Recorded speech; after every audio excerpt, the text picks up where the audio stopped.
Good evening everybody, today we're back for another sleigh ride into Guitar Hero Buckethead's Pike album series with Pike 219, Raindrops on Christmas. So, let's begin. Woo!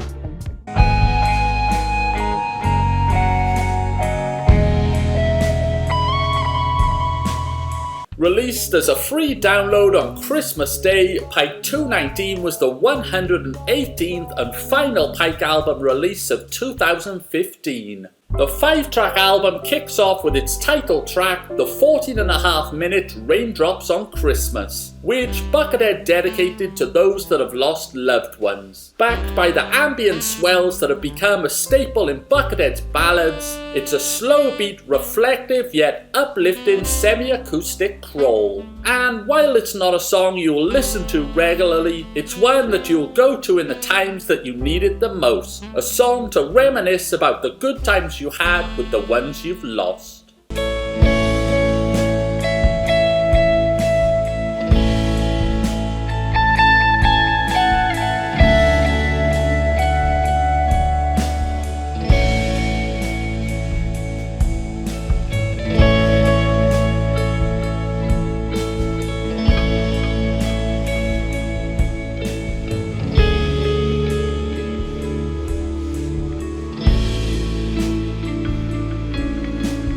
Track 2, Puddles, brings more of the feels, the guitar tone is outstanding, and at certain moments in the song the bends really pull at the emotions. At just under 4 minutes, I wish it was a lot longer, but as it is, it's still thoroughly enjoyable.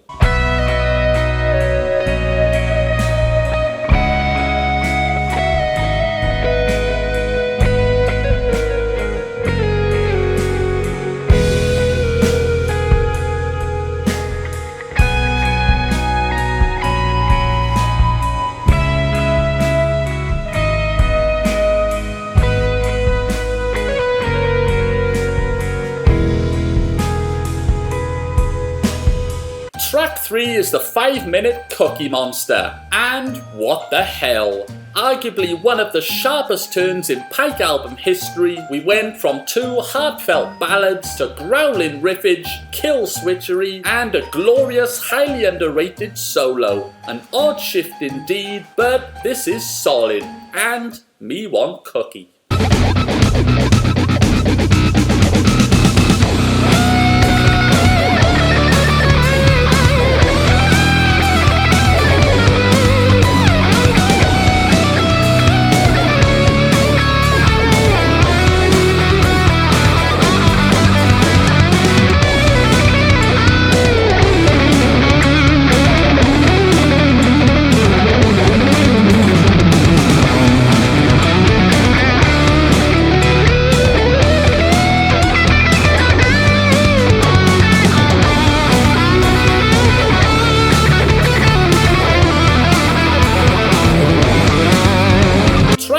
Is the 2-minute I Know You Know What That Present Is. There's some really nice riffage and the pacing is excellent. This one has a great vibe and had a ton of potential, but ultimately the song is hurt by its short length and ends right as the track has locked you in. What might have been.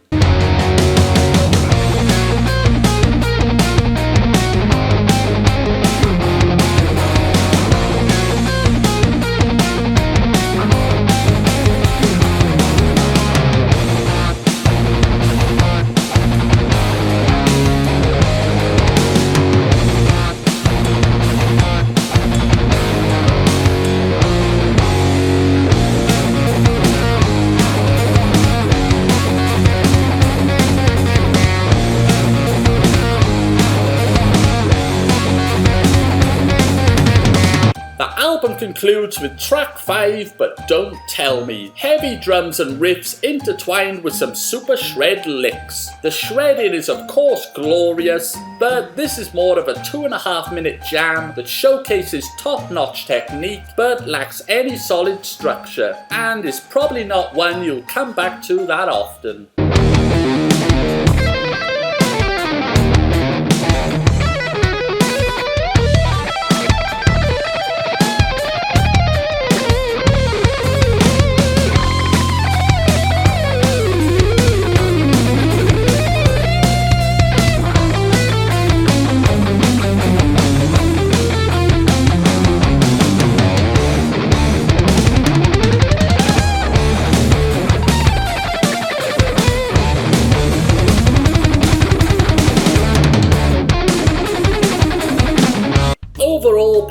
219 is an enjoyable Pike, but somewhat disjointed in its song choices, going from heartfelt ballads to growling riffs and ending with shred, which at times can definitely work, but because tracks 4 and 5 don't quite hit the mark, not so much here. Thankfully, the first 3 tracks are top notch and by themselves are worth the price of admission. After adding up the rating I gave for each track, thanks to the first 3 tracks, it came to a respectable 68%, which I categorise as good. And you can find my individual song ratings and breakdown on our website NatterNet.com. So what's your rating for Pike 219? To work out what percentage you give the album, rate each song out of 5 stars, add up your total, and divide it by the total score possible, which for Pike 219 is 25. Then times it by 100.